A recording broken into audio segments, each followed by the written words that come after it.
김주혁의 현대시 백선 묻고 읽기, 이번 시간은 사랑과 이별이라는 내용으로 묻고 읽기를 해보겠습니다. 사랑과 이별은 시뿐만이 아니라 노래 가사, 연속극 드라마 이런 데도 사랑과 이별을 빼고 노래를 만들어 보시오, 이렇게 하면 아마 만들 수 없을 겁니다. 모든 드라마에서 사랑과 이별 빼고 만들어 보세요. 그러면 못 만들 거예요. 그러니까 어느 시대를 막론하고 동서고금을 막론하고 가장 흔한 주제였으면서 또 앞으로도 계속 인류가 멸망하지 않는 이상 계속 등장하는 내용이 사랑과 이별일 것이다, 이런 생각을 하게 됩니다. 사랑과 이별에 관한 시만 계속 시험에 나오면 좋을 것 같은데, 그렇죠? 사랑의 반대는 이별이니까 이 제재에 대해서 생각해 봐야 될 때, 일단 사랑하는 대상이라 그러면 사랑하는 대상이 누구겠느냐, 그러면 1차적으로는 표면적으로 드러나는 것은 사랑하는 사람이겠지요. 연인의 대상으로 치면 사랑의 대상이 누구겠느냐, 그러면 사랑하는 사람 연인이겠지요. 정말 사랑하는 사람, 그 사람 대상을 노래한 시가 1차적으로 이렇게 해석할 수 있어요. 그런데 이렇게 해석되더라도 항상 이것은 어떤 가능성을 포함하고 있냐면, 표면적으로는 내 사랑하는 이여 이렇게 얘기한다 그래도 그것은 가능성이 자기가 자신이 지향하는 가치나 신념, 자신이 지향하는 가치나 아니면 신념, 이런 것을 포함할 수 있어요. 이럴 가능성도 있다. 반드시 이렇게 읽어야 되는 것은 아니지만 표면적으로 이렇게 돼 있다 그래도 이것을 이렇게 읽을 수 있다 하는 것도 항상 생각하고 있어야 됩니다. 그 다음에 사랑하는 사람이 나오면 되게 이제 부재한 대상이 나오기가 쉽습니다. 시에서는 사랑하는 사람이 옆에 있으니까 너무너무 행복해요, 이런 시가 없지는 않지만, 그런 시보다는 대개는 사랑하는 사람하고는 부재한 경우가 많아요. 부재는 없다는 거지, 곁에 없습니다. 그럼 부재하게 되면 정서가 뭐로 연결이 되겠어요? 사랑하는 대상이니까 되게 그리움으로 연결이 되겠지요. 아니면 기다림으로 연결됩니다. 기다린다는 것은 그리우니까 기다리는 거겠지요. 이런 정서로 연결되는 경우가 많다. 그러면 여기하고 두 개는 구분해야 되겠네요, 그렇죠? 이별의 분위기는 되게 좀 슬픈 분위기가 나타나겠지요. 그럼 사랑하는 사람하고 곁에 없는데 그립다 하고 얘기하는 거하고, 사랑하는 사람하고 헤어져가지고 슬퍼요 이렇게 하는 거하고는 좀 분위기가 다르겠지요. 이쪽은 되게 이제 비애 쪽으로 많이 나간다면, 이별도 이별한 지 오래된 상황인지, 지금 이별을 해야 하는 상황인지, 이별을 가정하는 시인지. 진달래꽃 같은 경우는 나보기가 역겨워 가실 때에는 이렇게 하지 않습니까? 이미 이별한 것이 아니라, 그럼 이별을 이미 했는지, 지금 하는 상황인지, 아니면 이별을 가정했는지를 살펴야 되고, 그 다음에 이건 좀 종류가 다르다는 거지요. 이별했을 때는 슬픔 쪽으로 나오겠지만, 이거는 부재했을 때는 그리움, 기다림 이렇게 나오는데, 이거는 좀 비애 쪽이라기보다는 약간 미소를 머금고 있는 이런 표정이겠죠. 표정으로 치면 이건 슬픈 거고, 이거는 생각만 해도 좋은 쪽이니까 분위기가 좀 다를 수 있다는 것을 구분해야 되겠습니다. 그래서 대개는 사랑하는 내용이 나오면 이것을 조심해야 됩니다. 지향하는 가치나 신념을 표현할 수도 있다. 그다음 대개는 부재한 상태로 나타난다. 부재했을 때는 기다림, 그리움으로 연결이 된다, 이렇게 생각할 수 있고, 그 다음에 이 기다림이나 그리움을 얘기할 때도 시라는 게 원래 그렇지 않습니까? 자기의 감정을 아주 직접적으로 생경하게 막 드러내는 게 시가 아니니까 대부분은 자연물, 사물 이런 것에 기대해서 표현하게 되지요. 정서를 자극하는 사물이든가 아니면 자연물의 속성에 혹은 사물의 속성에 의존한다든가 이렇게 해서 자연물, 사물에 의탁해서 이런 것을 표현하는 경우가 많다. 이게 자극하든지 심화하든지 아니면 대응시키든지 대비시키든지 해가지고 자연물과 관계된 경우가 많다, 이렇게 생각할 수 있습니다. 그래서 우리가 개별적으로 했던 작품 중에서 어떤 게 해당이 되지? 이런 작품들을 모아서 이게 사랑이구나, 이게 이별이구나, 이렇게 그리움이구나, 이렇게 생각하면 되겠습니다. 한번 생각해 보겠습니다. 우리가 했던 작품 중에서 김기림의 유리창이라는 시가 있어요. 정지용의 유리창은 사별의 슬픔을 다룬 거죠. 자식과의 사별의 슬픔이라면 김기림의 유리창은 뭐 반드시 사랑하는 사람만을 위한 마음이라고 할 수는 없지만 대부분 그런 정황이 농후하지요. 유리창의 속성에 기대어서 사물의 속성에 기대어서 자기의 사랑하는 마음을 표현한 거죠. 그럼 유리의 속성이라는 게 뭐가 있어요?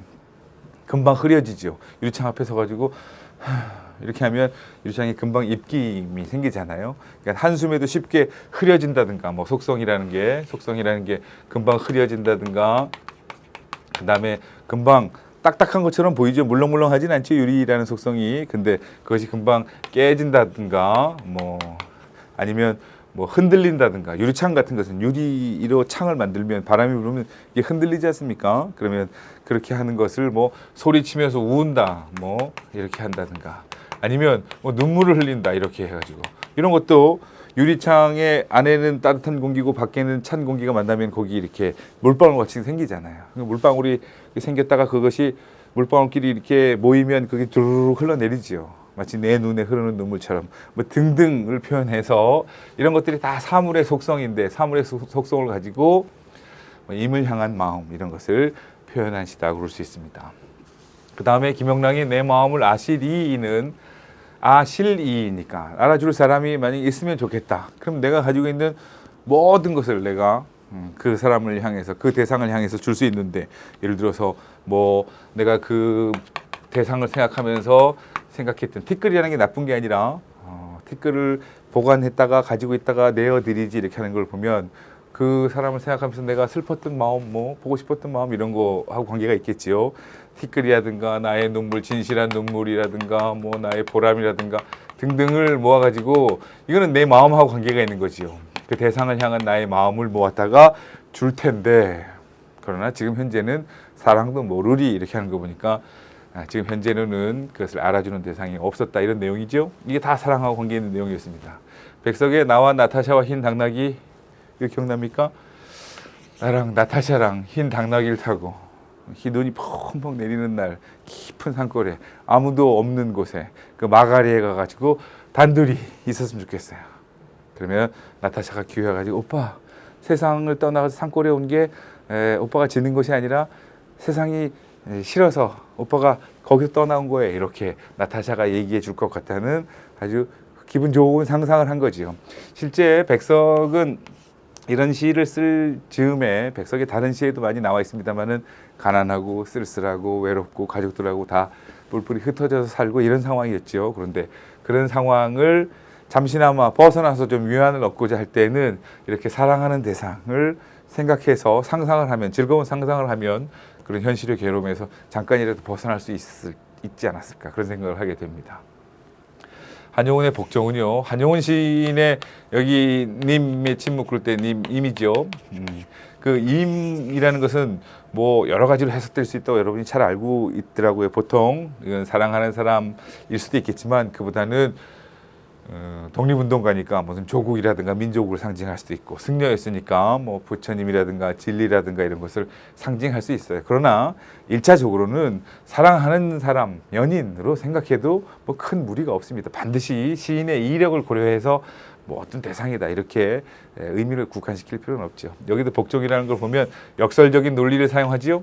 역설적으로 한용운 시인의 시에는 역설적인 논리나 표현, 이런 것이 많이 등장하는데, 이 시도 마찬가지로 보통은 복종이라는 것을 부정적으로 생각하잖아요.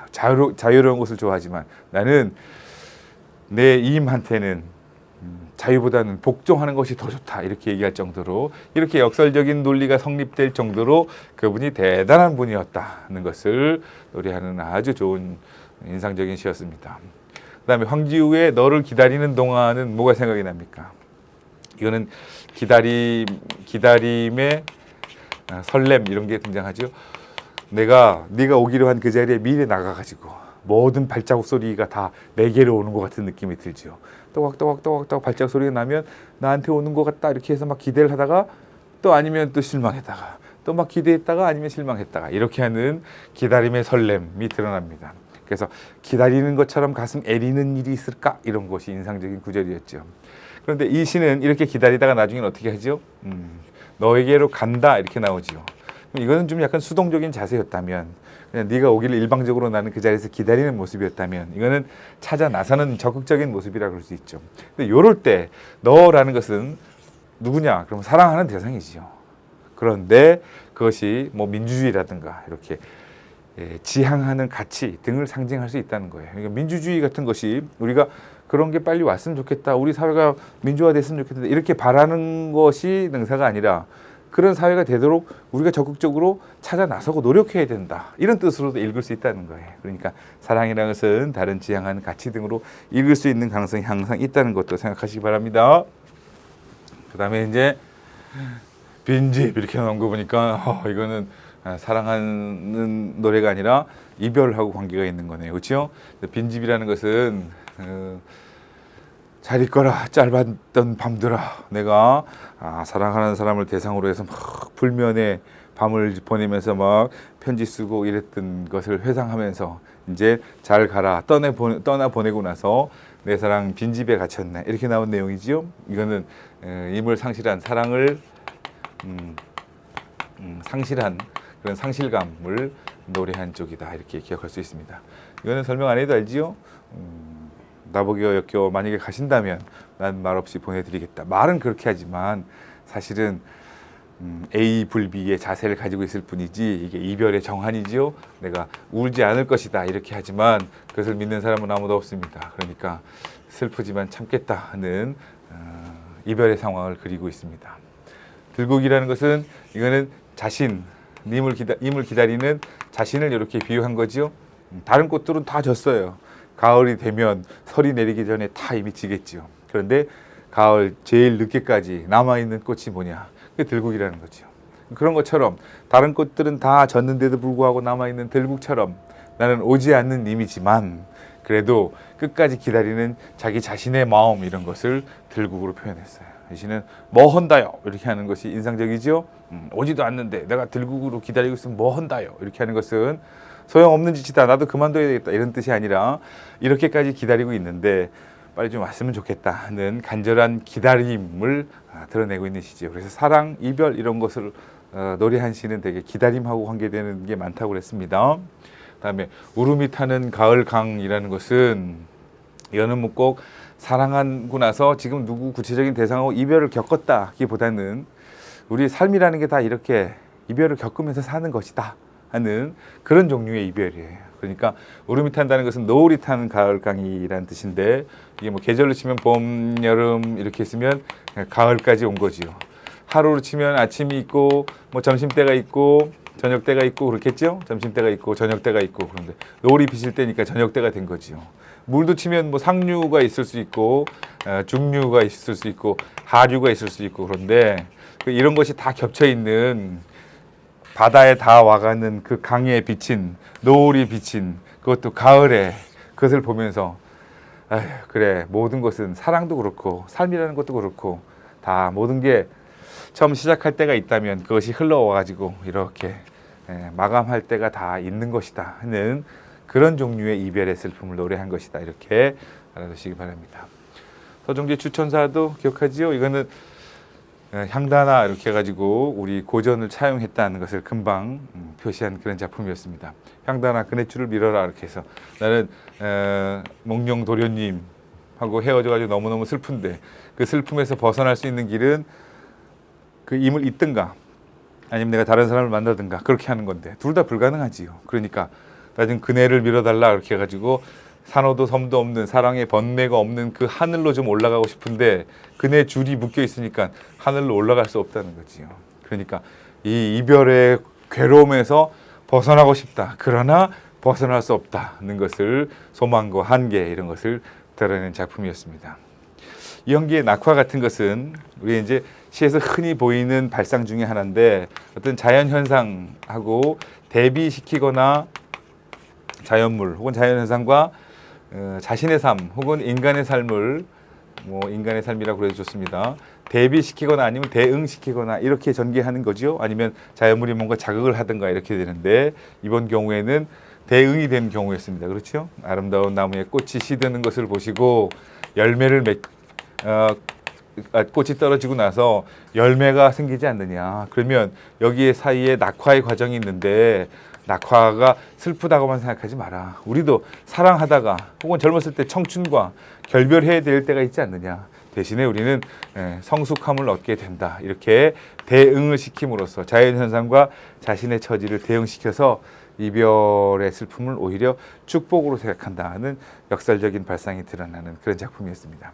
근데 이 이외에 이제 우리가 이 개별 작품들을 했는데요, 같이 이런 거 말고도 예를 들어서 뭐 기다림의 자세가 드러난다 그러면 그것은 얼른 뭐 사랑 아니면 이별 쪽하고 관계가 있다 이렇게 생각을 해야 된다고 했죠. 그래서 그 기다림도 보통은 사랑하는 사람하고 같이 있지 못하면 슬픔으로 연결될 텐데 오히려 역설적으로 기다림 자체가 행복이다 그런 시도 많습니다. 예를 들어서 내가 그대를 생각하는 것은 항상 그대가 앉아있는 배경에서 해가 지고 바람이 부는 일처럼 아주 사소한 일일 것이나 이게 일종의 반어적인 표현이라고 할 수 있죠. 내가 그대를 생각하는 것은 대단한 마음으로 기다리고 있는 거죠. 근데 사실은 이런 일처럼 사소한 일일 것이나 그 사소함을 언제 내가 그대가 한없이 괴로움 속을 헤매일 때 나는 그 사소함으로 그대를 불러버리라. 대단하게 당신한테 무엇을 해줄 수 있다는 약속을 하고 막 이러는 게 아니라 늘상 주변에 항상 변함없이 있는 그런 모습처럼 내가 그대를 기다리고 사랑하겠다는 마음이 들어 있습니다. 그러니까 그대 이런 것만 나오면 이건 볼 거 없는 거지요. 뭔가 만나고 싶은 대상이 지금 곁에 없구나 이렇게 읽으면 되는 거지 않습니까? 그 다음에 외로운 사람들은 그 외로움 이건 기다림하고 관계가 있으니까 부재했으니까 외로운 거지요. 그럼 벌써 부재한 대상에 대한 그리움 이런 게 있겠구나. 뭐 사랑하고도 관계가 있겠구나. 그런데 보통은 사랑하는 사람을 만나야 좋겠다고 생각하지만 그대를 사랑하는 일보다 기다리는 일이 더 행복했습니다. 이렇게 하는 보통의 상식하고는 일치하지 않는 역설적인 발상 이런 것도 많이 나타납니다. 또 기다리는 편지 제목만 봐도 기다림이라고 그랬으니까 뭔가 부재하는 대상에 대한 그리움이 있구나 하는 것을 읽어낼 수 있는데 여전히 마찬가지로 이렇게 꼭 사람이다 이렇게 국한시키지 않고 뭐 지향하는 가치다 이렇게 생각할 수 있습니다. 그 다음에 사랑하는 것은 사랑을 받는 이보다 행복하느냐 여기도 비슷한 발상이 있잖아요. 그래서 나는 오늘도 그대에게 편지를 쓴다. 그럴 때 이 편지라는 것은 행복이라는 제목도 있습니다만은 뭔가 이별의 슬픔 이런 쪽이 정한 이런 쪽이 아니라 그 기다림 사랑하는 대상을 향한 뭔가 설렘 이런 것을 표현한 시다 이렇게 읽을 수 있겠지요. 그럼 이런 시간 나오면 어떻게 읽겠습니까? 김소리의 나의 집인데 나는 집을 지으리 왜 집 짓지? 근데 읽다 보면 뒷부분에 그대인가고 이렇게 나온다는 거예요. 그러면 이거는 이런 게 나오면 무슨 내용이겠어요? 그대? 그러면 뭔가 같이 있고 싶은 대상인데 없으니까. 그래서 집을 짓겠다는 것은 결국은 높은 데다가 집을 지어서 그대가 오는지 안 오는지 지나가는 사람들을 이렇게 보겠다는 뜻이잖아요. 뭐 배 타고 올 수도 있으니까 물가 뒤에다가 높은 산 위에다가 집을 지어서 발상은 시마다 다르지만 이게 다 여기 좀 읽게 되면 그대 이런 시험을 발견하게 되면 그래 부재한 대상에 대한 그리움이구나 뭐 사랑의 마음이 드러나 있구나 이렇게 읽을 수 있다는 거예요. 기다림의 자세 하고 관계 있으면 사랑 혹은 이별하고 관계가 있다. 그래서 그리움하고 연결이 된다 이렇게 생각하면 되겠습니다. 사랑하고 그리움은 또 우리 제일 좋아하는 그런 내용인데 너무 딱딱하게 정리한 것 같습니다. 그렇죠? 사랑과 이별에 대한 것은 제가 뭐 이렇게 정리하지 않아도 읽으면서 이렇게 미소를 띠면 그게 그 시를 제일 잘 읽는 겁니다. 아셨죠? 다음 시간에는 다른 제재로 또 묶어서 함께 생각해 보겠습니다.